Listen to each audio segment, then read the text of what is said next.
A degradação do solo, especificamente o desmatamento, já acabou com aproximadamente 50% do bioma Caatinga. O grupo procura outros meios para amenizar esse problema. Então, as principais atividades que necessitam dessa matéria-prima, né, o carvão, a madeira, eles atualmente retiram da floresta nativa. Então, a ideia é que a gente tenha outras opções, né, espécies florestais que possibilitem ter essa matéria-prima, a madeira, não utilizando o da floresta nativa. Então, a ideia principal é a gente ter essas outras opções. Para isso, eles contam com 3 espécies. A espécie acácia e nim são espécies exóticas. O sabiá é uma espécie nativa, né, aqui do bioma Caatinga.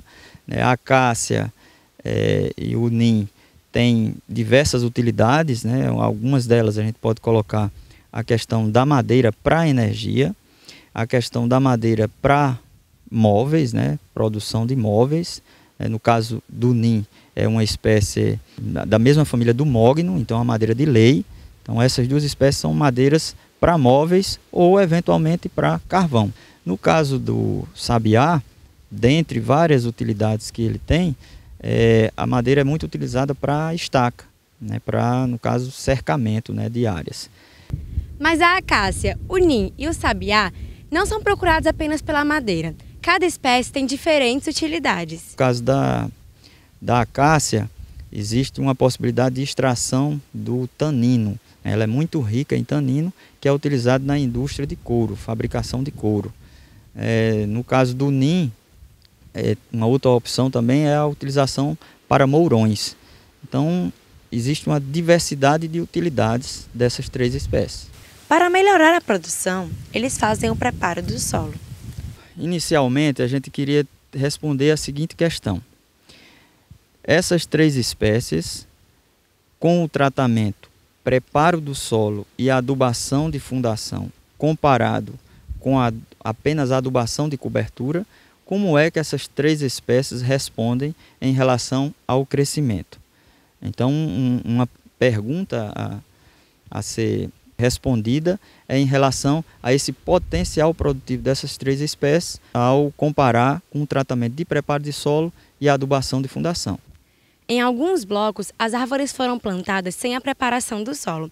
Já em áreas preparadas, a mudança foi visivelmente percebida. As plantas desenvolveram, né, de forma muito mais eficiente em relação à altura, o diâmetro do tronco e mesmo a própria folhagem, de forma muito mais intensa.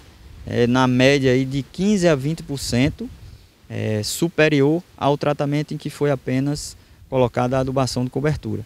Então isso é uma opção, né, que a gente quer dar ao agricultor, aos empresários que queiram investir nessa área, dizendo o seguinte: se você fizer um preparo de solo adequado e uma adubação, um manejo de adubação adequado, você vai ter uma resposta X. As perguntas respondidas nessa pesquisa visam ajudar também agricultores e empresários. Com esse detalhe da compartimentalização dos nutrientes, nós teríamos uma ideia em relação à ciclagem dos nutrientes. Um outro ponto também importante é a questão da eficiência nutricional dessas 3 espécies. Nós temos 3 espécies florestais que têm diferentes eficiências nutricionais. Nós identificarmos qual delas é mais eficiente vai nos dar uma possibilidade de um manejo nutricional mais adequado.